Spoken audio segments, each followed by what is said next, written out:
My wife announced she wanted to date other men at a dinner party in front of everyone. I laughed. She expected me to beg. Instead, I opened my laptop that night and found something that turned her carefully built escape plan into a criminal case. My name is Colin Stafford. I'm 42 years old. I run a small IT company out of Austin, Texas, 12 employees, solid contracts. Nothing flashy, but nothing to be ashamed of either. I built it from a spare bedroom and a second-hand server rack when I was 31. By the time Paige and I got married, it was already turning a real profit. She liked that about me back then. The quiet competence, she called it. Said it was the most attractive thing a man could have. Paige was the CFO of a medtech startup downtown. Sharp as a blade, good with numbers, always the best-dressed person in any room. We met at a networking event 11 years ago. She spilled red wine on my jacket and apologized with such confidence that I forgot to be annoyed. We dated for 2 years, got married, bought a house in the Terrytown neighborhood with a wraparound porch and a backyard big enough for the dog we never got around to adopting. For the first 5 or 6 years, it was good. Not perfect, no marriages, but real. We traveled. We had inside jokes. We disagreed about money sometimes, about how much I reinvested in the business versus what we saved jointly, but we worked through it. That's what you do when you're building something together. Then things shifted. I couldn't tell you exactly when it started. That's the thing about slow erosion. It doesn't announce itself. But looking back now, the signs were there from at least 18 months before everything fell apart. The first thing I noticed was the phone. Paige had always been attached to it. Occupational hazard for someone in her position. But somewhere around the spring of last year, she started keeping it face down on every surface. Counters, nightstands, the coffee table. When it buzzed, she'd glance at it and angle the screen away before I could catch even a word. I told myself it was stress. Startups are brutal, and her company was in a funding cycle. I gave her space. Then there were the late evenings. 2 or 3 nights a week, she'd come home after 8, sometimes closer to 9. Dinner already cold, me on the couch, the TV on, but not really watching anything. She'd kiss my cheek, drop her bag, and disappear into the shower. No detailed explanations. Just long day, or the board wants new projections by Friday.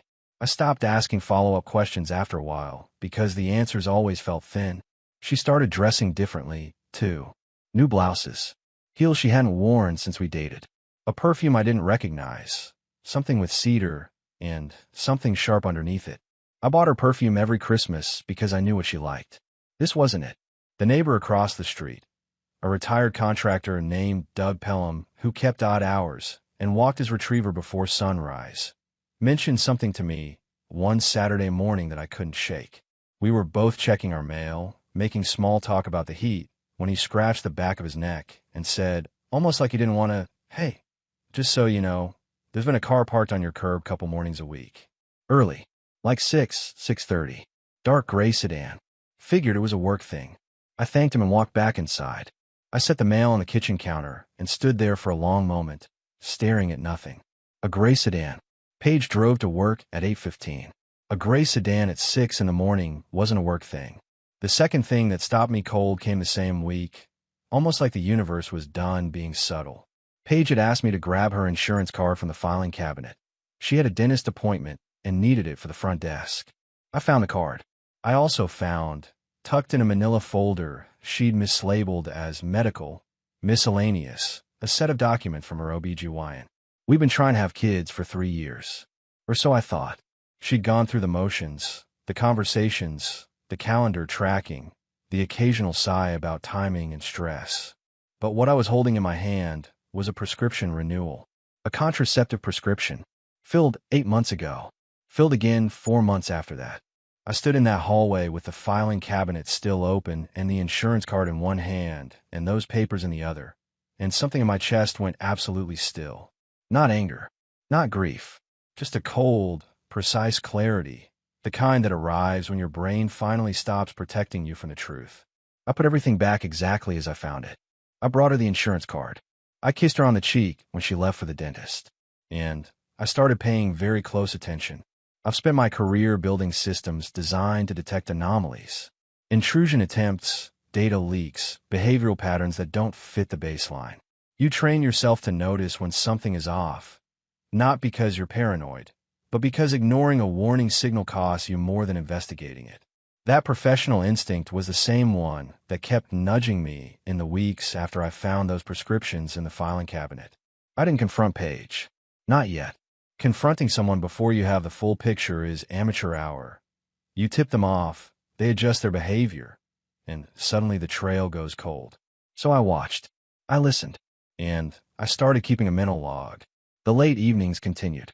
3, sometimes 4 nights a week now. She'd come home with that careful, composed look she wore when she was managing something. The same expression she used in board meetings when the numbers weren't good, but she needed the room to stay calm.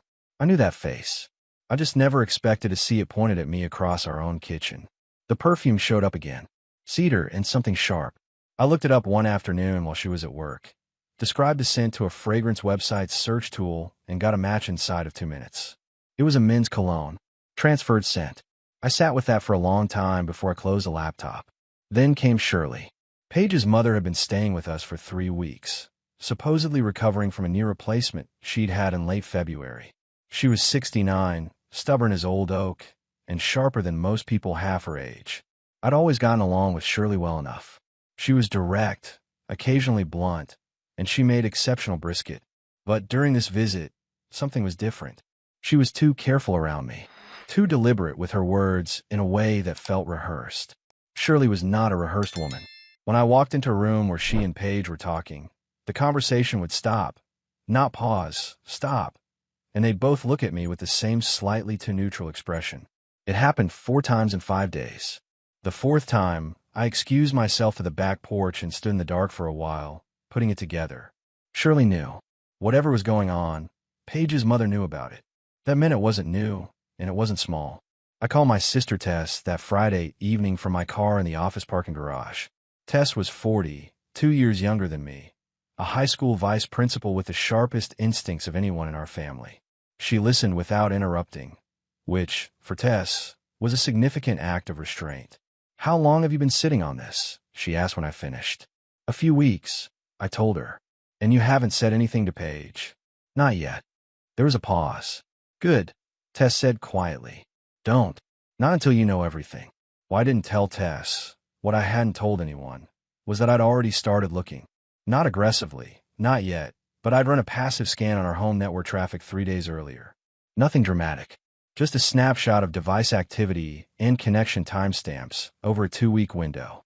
What I found was enough to tell me that Paige's work laptop had been communicating with a personal email server between 10 p.m. and midnight on 7 separate occasions. Not her company server. A personal one, registered to a third-party provider that specialized in encrypted correspondence. I didn't dig into the content yet. I wanted to be methodical. Rushing gets you partial answers, and partial answers make you act on incomplete information. I'd seen that destroy cases at work. I wasn't going to let it happen here. What pushed me into the next phase wasn't strategy. It was a Tuesday evening when I came home early from a client meeting that wrapped up an hour ahead of schedule. I pulled into the driveway at 5:40 and noticed immediately that the guest bedroom light was off. Shirley always had the television on by 5. Always. The house felt different. Quieter. I let myself in through the side door and stood in the hallway listening. Muffled voices from the kitchen. Paige's voice first. Low. Fast. The tone she used when she was working through a problem. Then Shirley's. Slower. Steadier. I caught 3 words before they heard the door and went silent. 3 words in Shirley's voice, unmistakably, before he asks. Before he asks. I walked into the kitchen with my jacket still on, set my keys on the counter, and looked at both of them. Paige recovered first, gave me a smile that was technically a smile. Shirley looked at the window. "You're early," Paige said. "Meeting ended," I replied. I looked at Shirley. "How's the knee today, Shirley?" "Better," she said, still not quite meeting my eyes. "Getting there." I nodded, poured myself a glass of water, and told them I had some work to finish upstairs. I climbed to my home office, closed the door, sat down at my desk, and opened my network monitoring software. This time, I went deeper.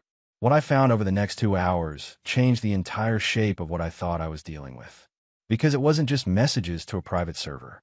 Buried in the metadata of a synced cloud folder page used for work documents was a financial spreadsheet, one I didn't recognize, labeled with an innocuous project code that contained account numbers I'd never seen before and a beneficiary name that wasn't mine. I wrote down every number, every name, every date. Then I picked up my phone and called a forensic accountant I knew through a business contact. A quiet, professional woman named Dana Osgood who didn't ask unnecessary questions. I need to know if money has been moved, I told her, and I need to know where it went. It was a Saturday evening in late April when Paige finally said what she'd been building toward for months. And she chose the worst possible setting to do it, which, in hindsight, tells you everything about where her head was. We were at a dinner party at the home of our friends Kyle and Andrea Fleming. 8 people around a long dining table, good wine, the kind of easy conversation that flows when everyone's known each other long enough to skip the small talk. I'd been quiet most of the evening. Not obviously so. I laughed when it was appropriate, refilled glasses, answered questions. But inside I was carrying everything I'd found over the past 2 weeks like a stone in my chest. Paige had been different all evening. Animated, flushed, like she was running on some private energy source the rest of us didn't have access to. She had 2 glasses of Cabernet before we sat down. By the main course, she was on her 4th. I watched her and said nothing. It was during a lull in conversation, one of those natural pauses where everyone takes a breath and reaches for their glass, that she did it. She set her wine down, turned to face me across the corner of the table, and said it loud enough for everyone to hear. "Colin, I've been doing a lot of thinking. I want to explore dating other people. I still want us to stay married. I need the freedom to figure some things out." The table went silent. Not the comfortable kind. Carl stopped with his fork halfway to his mouth. Andrea looked at me. The couple across from us, longtime friends named Rob and Jennifer, both stared at the tablecloth. Paige was watching me with an expression I can only describe as expectant, like she was waiting for me to argue, to plead, to ask her what he could do to fix things, like she expected me to fight for her right there in front of everyone. Instead, I laughed. Not a cruel laugh. Not performed. It just came out, a short, genuine sound of disbelief at the sheer audacity of the moment. I set my napkin on the table, leaned back in my chair, and looked at her with the most level gaze I could manage. "You want to date other men," I said, "and you want me to fight to win you back. Is that the idea?" Her expression shifted. Something tightened behind her eyes. "That's not," she started. "Because I'm not going to do that," I continued, keeping my voice calm. "I'm not going to compete for a woman who's already made her choice. That's not strength, Paige. That's just embarrassing yourself." She opened her mouth, closed it. Her face had gone from flushed to something redder. Not wine, not heat. Something closer to the specific color of a person who expected a very different outcome and isn't sure what to do now. I looked around the table, acknowledged our friends with a brief nod, and stood up. "Thank you for dinner," I said to Kyle and Andrea. It was genuinely a good evening up until about 90 seconds ago. I picked up my jacket from the back of the chair, shook Kyle's hand, and walked out through the front door into the cool night air. I drove to a hotel on the east side of the city. Nothing fancy, clean, quiet, anonymous. The kind of place where no one expects conversation. I checked in, took the elevator to the 4th floor, and sat on the edge of the bed with my laptop open and the room's one lamp throwing a narrow cone of yellow light across the desk. I wasn't running. I was removing myself from a situation that no longer required my presence, so I could focus on what actually needed to be done. I opened the remote access portal for our home network, the same monitoring infrastructure I'd used professionally for years, installed on our system when I first set it up and never removed. Within 40 minutes, I was inside Paige's sync devices. I wasn't looking for drama. I was looking for documentation. What I found in the photo metadata stopped me cold. The timestamps, the GPS coordinates embedded in images she'd sent from her phone. They placed her at our home address on 4 separate occasions during mornings when I'd been traveling for client work. Not a hotel. Not his place. At her house. I sat very still and looked at those coordinates for a long time. Then I picked up my phone and called our furniture company's after-hours line. I left a detailed voicemail requesting a full replacement quote for the living room and bedroom sets, and asked that the invoice be prepared in Paige's name for billing purposes. It wasn't petty. It was the first clean action I could take in a situation that had become very dirty without my knowledge or consent. By 2 in the morning, the hotel room had become something else entirely. I'd pulled the small desk away from the wall, arranged my laptop, phone, and a yellow legal pad in a tight working triangle. And I was moving through Paige's digital footprint with the same systematic focus I brought to any professional audit. What I found in the first hour told me the affair had been going on for at least 5 months. The encrypted personal server she'd been using, the one I'd flagged in the home network traffic 2 weeks earlier, contained message threads saved under a contact name that read P. Langford, vendor. Spencer's last name, as it turned out, was Langford. He was a senior product manager at a competing medtech firm. They'd met at an industry conference in Phoenix 8 months ago. The messages started professional. Within 3 weeks, they were not. I didn't read all of them. I didn't need to. I pulled timestamps, screenshotted key exchanges, cataloged dates, and cross-referenced them against Paige's calendar syncs. The pattern was systematic. Tuesday evenings and some Friday afternoons, always framed in her calendar as client calls or strategy sessions. Then I found the hotel records. 2 separate stays at a property 12 minutes from our house. The first on a Tuesday, 6 weeks ago. The second on a Thursday, 3 days before Paige had canceled a dinner reservation I'd made for our anniversary, citing an emergency board meeting that, according to the company's public filing schedule, hadn't existed. I wrote down both dates, both confirmation numbers, both room totals, charged to a corporate card she managed independently through the startup. The GPS data from the photos was what truly gutted me, though. For mornings while I was traveling, twice to Dallas, once to Denver, once to a 2-day conference in Nashville, Spencer's digital trail put him inside our home, inside the house I'd bought, the rooms I'd renovated on weekends with my own hands. I closed the laptop at 2:45, stood up, and walked to the window. The city outside was quiet. A few lit windows in the building across the street. Headlights moving slowly on the road below.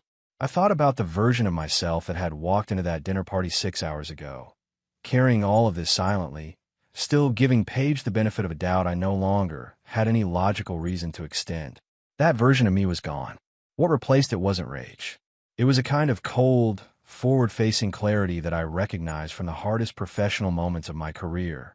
The problem was defined. Now came the solution. I called Dana Osgood at 8 the following morning. She answered on the second ring, unhurried and professional. I've identified unauthorized transfers through a joint account and a secondary account I wasn't fully aware of. I told her, I need a complete forensic picture, where the money went, how much, and whether any of the transactions constitute wire fraud. A brief pause. Send me your documentation. I'll start the trace today. I sent her everything I had by 9:15. Then I showered, put on the same clothes I'd worn to the dinner party, and drove to my office, because the rest of the world still had a Tuesday to get through, and so did I. But the game had changed. Paige just didn't know it yet. Dana Osgood called me on a Wednesday morning, for days after I'd sent her the documentation package. I was sitting at my office desk with the door closed and a cup of coffee going cold beside my keyboard. She didn't waste time on preamble. Mr. Stafford, I've completed the initial trace, she said.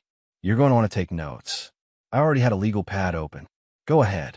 What she laid out over the next 20 minutes was methodical and, in a strange way, almost impressive, the way a well-engineered fraud usually is, right up until the moment someone with the right tools looks at it directly. Paige had been moving money from our joint savings account in increments small enough to avoid triggering automatic alerts. Never more than $6,000 at a time, always spaced at least 12 days apart, always on mornings when I had standing client calls scheduled, which meant she knew my calendar, which meant she'd been planning this while sitting across from me at the breakfast table. Over the course of 7 months, the total came to just under $840,000. The bulk of it had landed in a personal account she'd opened at a credit union across town, listed solely in her name. But it was the secondary transfers that turned this from a painful discovery into a potential criminal matter. 3 payments, totaling $160,000, had been wired from Paige's personal account to a business entity called Langford Vertex Solutions, LLC. Spencer Langford's company, registered 4 months ago in Travis County. Its stated business purpose was technology consulting. Its only client, based on the invoices Dana had pulled through a public records request, was a shell reference, a company name that corresponded to no registered business in any state database. In plain language, Dana said, your wife transferred a significant portion of marital assets to her romantic partner, under the guise of a business transaction. That's not just a civil matter in a divorce proceeding. Depending on how her attorney frames it, this could meet the threshold for wire fraud at the federal level. I wrote that down and underlined it twice. How solid is the documentation? I asked. Solid enough that a forensic accountant would be comfortable presenting it to a federal investigator, she said. The paper trail is clean. She didn't cover her steps particularly well. She relied on the assumption that you weren't looking. That assumption had been her most expensive mistake. I thanked Dana, ended the call, and sat for a moment with my pen tapping slowly against the legal pad. Then I did something I've been preparing for since the previous week. I picked up my personal phone, not my work phone, not a device connected to her home network, and I called Paige. She answered on the third ring, her voice carefully neutral. Colin, I thought we should talk, I said. About the finances. A pause. Not long. Maybe 2 seconds, but enough. What about them? I've been going over the joint account, I said. There are some transfers I don't recognize. I thought maybe you could walk me through them. Another pause. Longer this time. I've been managing some tax reserve allocations. You know how complex our bracket got after the Series B closed. I was going to loop you in. Of course, I said. Can you tell me specifically about the transfers to Langford Vertex Solutions? The 3 payments. Total of $160,000. The silence that followed was different from the others. It had a texture to it. The texture of someone running calculations very fast. That's a vendor relationship, she said finally. Technology consulting for the startup. It went through my discretionary budget. Through our joint savings account, I said. Not the startup's operating account. There was a cash flow issue at the time. It was always meant to be reimbursed. I see, I said. And the other transfers? The ones to your personal account at Loan Star Credit Union. The total that's sitting at just over $800,000. This time she didn't answer at all. Paige, I said quietly. I'm not calling to argue. I just want to make sure I understand the full picture before I talk to my attorney. Your attorney, she said. Her voice had gone very flat. It seemed like the right next step, I said. Given everything. I heard her exhale. And then, in a lower voice, tight with something between calculation and frustration, she said, Colin, if you're thinking about making this adversarial, I want you to understand that I was the one who raised the issue of our relationship first. That has legal implications for how fault is framed. And there it was. I let a brief silence pass. Good to know, I said. I'll pass that along. I ended the call and saved the recording to my encrypted cloud drive. In the state of Texas, recording a call with the consent of one party, yourself, is entirely legal. I was the consenting party. Every word she'd said about the vendor relationship, the tax allocation, the legal implications of who raised the issue first, all of it was now documented audio. She hadn't called an attorney yet when she said that. I could tell by the way she said it. Unpolished, reactive, a tactical move made without counsel, which meant she was still operating under the assumption that she controlled the timeline. She didn't. I did. By the end of that week, the picture was complete. Not comfortable, complete. There's a difference. A complete picture doesn't mean you feel good about what you're looking at. It means you stop being surprised by it. Tess came over to my temporary apartment. I'd moved out of the hotel and into a furnished short-term rental on the south side of the city. On a Thursday evening, with 2 sandwiches and the expression she wore when she already knew the answer to the question she was about to ask. How bad? She said, setting the food on the counter. Comprehensive, I said. I walked her through it. The 7 months of transfers. The LLC. The $160,000 dispenser. The recorded call. She listened with her arms crossed and her jaw set, the way she listened to disciplinary situations at her school, absorbing without reacting until she had the full inventory. When I finished, she was quiet for a moment. Then, she said it had legal implications. That she raised the issue first. Correct. Tess shook her head slowly.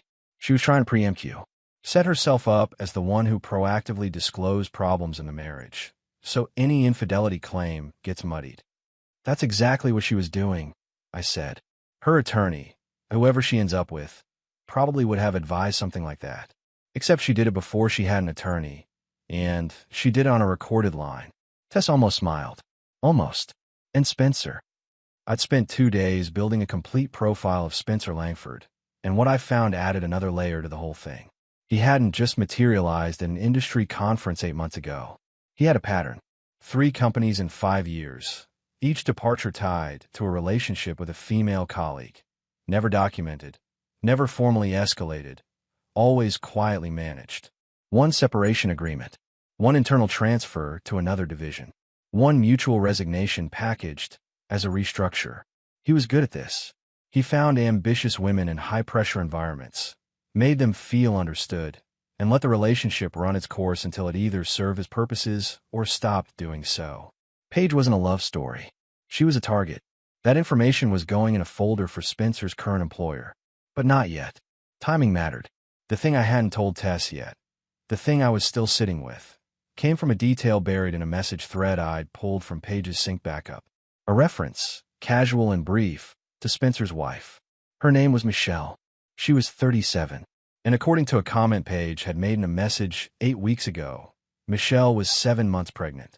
I sat with that for a long time before I said anything out loud about it. On one hand, Michelle Langford had done nothing wrong. She was carrying a child and living in a version of her life that hadn't been contaminated by the truth yet. On the other hand, she was building that life on a foundation of lies. And, at some point, the lies were going to collapse whether I was involved or not. I thought about what I would want, in her position. I thought about it for 3 days. Then I had a letter drafted, not by me directly, but through a third-party anonymous mail service I'd used once before for a security disclosure.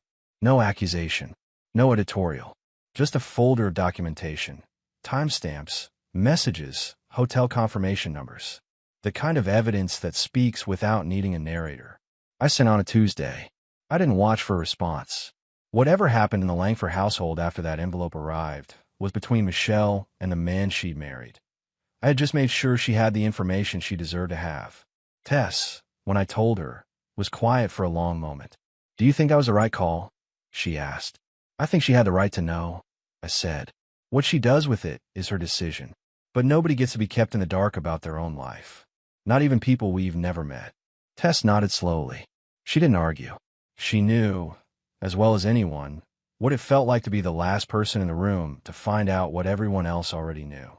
My attorney's name was Robert Hale, 56 years old, former litigation partner, the kind of man who didn't raise his voice because he'd never needed to.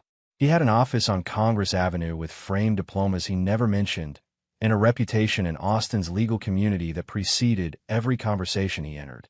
I'd met with him twice before Wednesday of that week. He knew everything.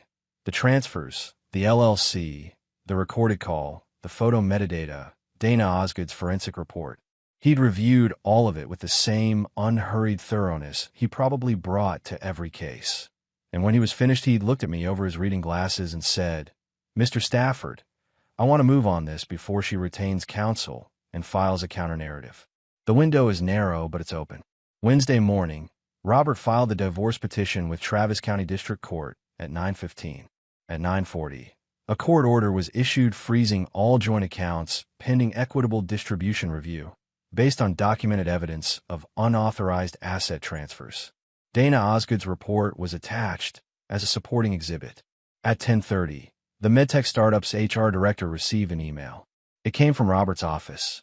Not anonymous, not informal. A formal legal letter advising the company that their CFO was the subject of an active civil proceeding involving alleged misappropriation of funds, and that relevant documentation had been preserved for potential discovery. The letter made no demands. It simply put the company on notice. By 2 in the afternoon, Paige's badge access had been suspended pending an internal review. I was in my office when my phone rang at 2:47. Paige's number. I let it ring twice, then answered. "What did you do?" Her voice was tight, pressurized. The voice of someone who has just walked into a room and found that every exit has been quietly locked. "I filed for divorce," I said. "And I made sure the joint accounts are protected while the court reviews the asset transfers. You had my access suspended. I notified your employer of an active legal proceeding," I said. What they did with that information was their decision. A pause. When she spoke again, her voice had dropped into something harder, more deliberate. "I have an attorney. You'll be hearing from her by end of day." "That's fine," I said. "Robert Hale is handling my side. Have her reach out to his office." Another pause. Then, "Colin, we don't have to do this." "Paige," I said, You moved $840,000 out of our joint savings account over 7 months. You transferred $160,000 of it to Spencer Langford's LLC under a fabricated vendor relationship. You were planning to leave before you ever said a word to me about any of it. I kept my voice level, not cold, just clear. We're already doing this. We started doing this the moment you decided I didn't deserve the truth. I heard her exhale. I heard something else underneath it. Not grief exactly, but the specific sound of a person watching a plan they believed was solid start coming apart at every seam. My face isn't the one that should be read here, she said. And the moment she said it, I understood what she'd expected this whole time. She'd expected embarrassment. Mine. She'd imagined me scrambling, competing, trying to win back a woman who'd already checked out. She'd built her entire exit strategy around a version of me that didn't exist anymore. No, I agreed quietly. It isn't. I ended the call. The attorney Paige retained, a woman named Victoria Cross, turned out to have a problem she hadn't anticipated. Robert discovered it within 48 hours. Victoria Cross had represented Kyle Fleming, our mutual friend at whose dinner table Paige had made her announcement, in a business dispute 3 years earlier. Kyle was listed as a potential witness in my proceedings, having been present for Paige's public statement. It was a textbook conflict of interest. Victoria Cross withdrew from the case by Friday afternoon. Paige spent the following week finding new representation. That week cost her. In legal maneuvering, losing your attorney mid-process is the equivalent of losing your footing on an icy road. Everything that follows happens faster than you're prepared for. I didn't gloat. I didn't even allow myself much satisfaction. I just kept moving forward, one documented step at a time. The dossier on Spencer Langford took me 4 days to assemble, and it was one of the cleaner pieces of investigative work I'd done outside of a professional context. I wasn't starting from nothing. I already knew about the 3 companies in 5 years, each departure quiet, each one tied to a relationship with a female colleague that ended badly and was managed away rather than addressed. What I needed was the connective tissue, names, timelines, enough specificity that the pattern was undeniable to anyone who looked at it. 2 of the women weren't hard to find. One had moved to a firm in Denver and had a LinkedIn profile that included a gap in her employment history that aligned precisely with the dates of Spencer's quiet departure from his previous company. The other had left the industry altogether. I didn't contact either of them. That wasn't my place. What I compiled was strictly documentable. HR records accessible through professional licensing databases, separation agreement filings available through county court records, a single civil lawsuit that had been settled quietly and was a matter of public record even if it had never made news. I packaged it carefully. No editorial commentary. No accusation. Just the documented timeline, source-cited, presented with the same clean format I used for client security reports. I sent it to Spencer's current employer, a mid-sized medtech firm with a publicly listed HR director, through a formal email that identified itself as coming from a concerned industry professional. 3 days later, Spencer Langford was placed on administrative leave. I found that out not through any monitoring or investigation, but because Spencer told me himself.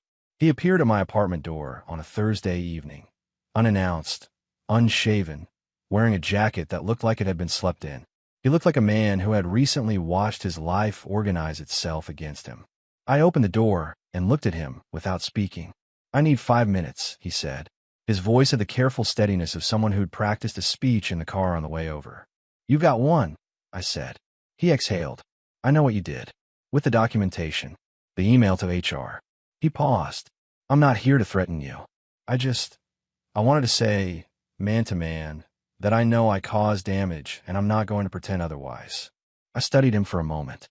He was watching me with the expression of a person who was hoping, against reasonable expectation, that a door might open. "Man to man," I said, "you spent months in my house. You were involved with my wife while she transferred marital assets to your business account.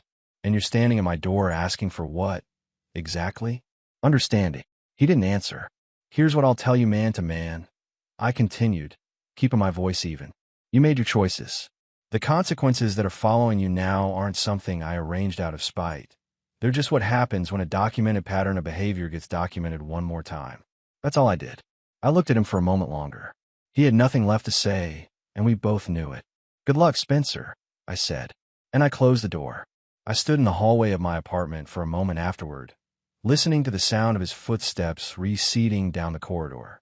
No satisfaction, no residual anger, just the clean, quiet feeling of a chapter that had said everything it needed to say and was now finished. Michelle Langford, I learned secondhand through a mutual industry contact 2 weeks later, had retained a divorce attorney and moved back to her family in San Antonio. She'd had her baby, a girl, reportedly healthy. Whatever came next for her, she was facing it with clear eyes. That mattered to me more than I expected it to. The documents Paige had once kept so carefully hidden were now the architecture of a case that was moving steadily through the courts without her being able to slow it down. She'd built an escape route with precision and patience. What she hadn't built was a contingency for the possibility that I would be looking at the blueprints the whole time. The hearing was set for a Thursday morning in late June, 8 weeks after Robert Hale filed the original petition. Travis County Family Court, 3rd floor, Courtroom C. I arrived 20 minutes early in a dark gray suit I hadn't worn since a client presentation 2 years prior, found a seat at the plaintiff's table, and reviewed my notes while the room filled around me. Paige came in with her new attorney, a man named Douglas Farr who'd taken the case after Victoria Cross withdrew. He was competent enough, from what Robert had told me, but he'd inherited a file that was already substantially stacked against his client. He had the look of someone making the best of what he'd been handed. Paige sat down without looking at me. She was dressed carefully, understated, controlled, the image of a professional woman navigating an unfair situation. I noticed the effort in it, the way she'd calibrated everything about her appearance for the specific audience of a judge. Judge Carol Rourke entered at 9:02. 63 years old, 21 years on the bench, a reputation among Austin family law attorneys as someone who read case files thoroughly before she ever sat down and didn't tolerate performances in her courtroom. She settled into her chair, opened the folder in front of her, and scanned the first page without speaking. Then she looked up. "Mr. Farr," she said, "your client has filed a response asserting emotional distress as a mitigating factor in the asset transfer claims. I've read it. I want to address something before we proceed." She set the page down and folded her hands. Emotional distress is a condition. It is not a financial instrument. It does not explain wire transfers to a third-party LLC. Are we clear on that distinction? Douglas Farr said they were clear. Paige a prepared statement. Farr introduced it early in the proceedings. A carefully written account of feeling unseen in the marriage, of seeking connection elsewhere, of making financial decisions under emotional duress. She read portions of it aloud in a voice that was steady but weighted with something that was designed to read as vulnerability. Judge Rourke let her finish. Then she removed her reading glasses and set them on the bench. "Mrs. Stafford," she said, not unkindly, but with the precision of someone who had heard every variation of this particular speech, "I understand that marriages deteriorate for complex reasons and that emotional pain is real. I'm not dismissing that. What I am addressing today is the movement of $840,000 from jointly held accounts over a 7-month period, and the subsequent transfer of $160,000 of those dollars to a business entity registered to a third party. Those transactions don't become legally neutral because the person who made them was unhappy. Do you understand the distinction I'm drawing?" The courtroom was very quiet. Paige's jaw tightened fractionally. She said she understood. Robert then introduced the evidence in sequence. Dana Osgood testified as a forensic expert, clear, methodical, unshakable under Farr's cross-examination. The recorded phone call was played in full. When Paige's voice came through the courtroom speaker saying, "The fact that I was the one who raised concerns about our relationship first, that matters, legally," Judge Rourke made a note without changing her expression. The LLC documentation followed. The hotel records. The photo metadata, placing Spencer at our home address. By the time Robert rested, Farr had very little left to work with. He made his arguments carefully and professionally, but arguments built on a weak foundation don't gain structural integrity from the quality of the delivery. Judge Rourke ruled on the asset claims the same day. She awarded me full recovery of the transferred marital assets, directed Paige to liquidate the personal savings account and return the funds to a court-supervised account pending final distribution, and referred the LLC transfer documentation to the Travis County DA's office for review of potential financial fraud statutes. She did not rule on the LLC referral. That was outside her jurisdiction, but she made clear in her language that the transfers were not consistent with any recognized legitimate financial purpose. The divorce decree was finalized 3 weeks later. The house, which I had purchased before our marriage and which had never been properly co-titled due to a documentation error Page had overseen, remained mine entirely. I walked out of the courthouse in a bright July sunlight and stood on the steps for a moment. Robert shook my hand and said we'd done well. I thanked him, and I meant it. Then I walked to my car alone, sat behind the wheel, and let the silence settle around me for a full minute before I started the engine. It wasn't triumph. It was the specific, quiet feeling of a long and difficult piece of work finally being finished. 3 months passed. Austin in early fall is its own particular thing. The heat finally breaking, the evenings coming cooler, the city exhaling after a long summer like it's been holding something in. I noticed it more than usual that year. Maybe because I was paying attention to things I'd stopped noticing during the years. I was focused entirely on holding a crumbling marriage together with steady hands and deliberate ignorance. I'd moved into a new place on the east side of the city, a 2-bedroom in a converted building with exposed brick and tall windows that let in the morning light in a way that the Terrytown house never had. I'd furnished it myself, piece by piece, without compromise or negotiation. The simplicity of that felt significant in ways I hadn't expected. Tess came over on a Saturday afternoon with a bottle of good bourbon and the particular look she wore when she wanted to have a real conversation but wasn't going to force it. We sat on the small balcony, and she let the quiet run for a while before she said, "There's something I've been thinking about since this whole thing started." The way Paige framed it, the open marriage thing, the "I need to explore" language. Do you think she actually believed that was a legitimate choice she was offering you? Or do you think she knew exactly what she was doing? I thought about it honestly. Both, I said. I think she'd convince herself it was a reasonable ask because the alternative, admitting she'd already made a decision and was just managing the exit, required more self-awareness than she wanted to have.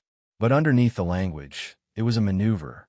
She wanted to establish a narrative where she was being honest and open, not deceptive, so that if it ever came to court, she'd position herself as the communicating partner.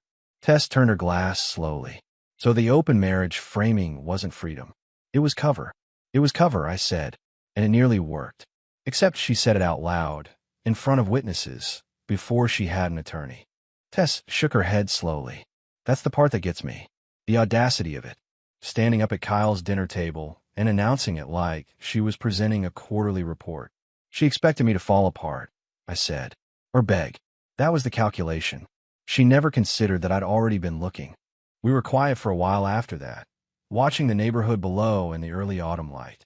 The question I hadn't answered out loud, not to Tess, not fully even to myself, was the one about Michelle Langford.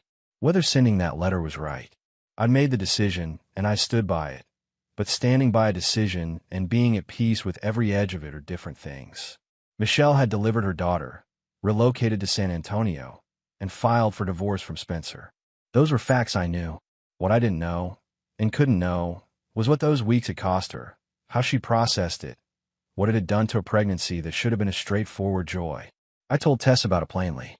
She listened, and when I finished she said, "You gave her the truth and you let her decide what to do with it.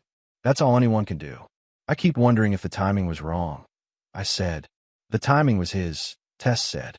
Not yours. I let that land. It helped, the way precise things help when you've been carrying something imprecise. Professionally, nothing had changed dramatically. My company had held steady through the whole period. 12 employees who'd never known anything was wrong. Contract that had continued running because I'd built systems that didn't require my constant attention to function. That, at least, was one thing I'd done right. Spencer Langford had been terminated from his position following the internal review. The Travis County DA's office had opened a preliminary inquiry into the LLC transfers. Nothing had been charged yet, but the file was open, which meant the window for accountability was still active. I checked in with Robert Hale periodically. He told me to be patient. I was good at patient. I was at an industry conference in Houston in mid-October. 2 days of panel discussions and networking dinners that I'd almost skipped before deciding that isolation wasn't the same thing as healing. When I found myself in conversation at the evening reception with a woman I hadn't met before.